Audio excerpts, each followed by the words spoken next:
going to talk a little bit about the book of Job, chapters 22 to 24. And it's so amazing because this section of the Bible was written 400 years before Genesis in Paleo-Hebrew. And yet it is such beautiful poetic prose. And the questions that are raised, first of all by Eliphaz, the so-called friend of Job, who is accusing, if you invest in the market today,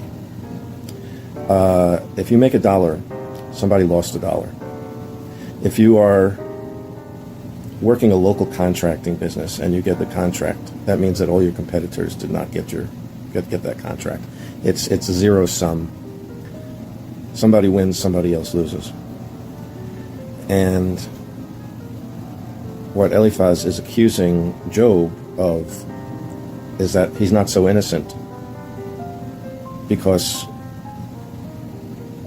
he was building this fortune and this big farm with all these animals and everything else, because he was some other farmers were not so lucky and so forth.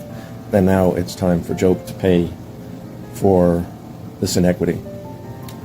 But fast forward to the book of James, all the way at the other end of the Bible, and James is talking about who are we to judge anybody. Now, then Job responds, if I could just talk to God and plead my innocence, I'm sure that he would see that a mistake has been made, basically. Well, you know what? None of us are so innocent either. So, and in the midst of all of this, there is some truth in there somewhere.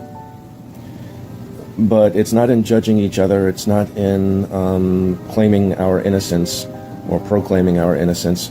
And these questions of this iniquity of living in this world have gone on since time immemorial, literally, since 400 years before Genesis was written. So, what does that mean? That means we're all in the same boat.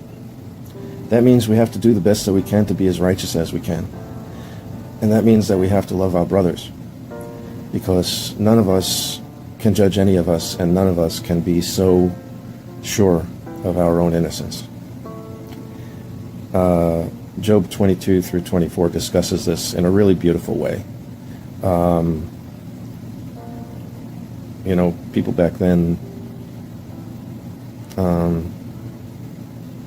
well, look, it's the Word of God, but it's filtered through characters who are representative of the people of that time. And they were pretty bright. And Eliphaz really did care about Job, so much so that he traveled, I think, 800 miles to be with him, to try to comfort him, but ended up judging him. And it's just the story of humanity. It's the story of our everyday lives. It's the story of how we try to be and how we end up being, and there's really no need for a multimedia presentation on this one. It is really the discussion of the ages, represented in 3 chapters in the book of Job. My recommendation is you go read it. Have a beautiful day, or a beautiful week, let's say, since you're going to be seeing this Monday at 7 p.m. And somebody's happy. That one.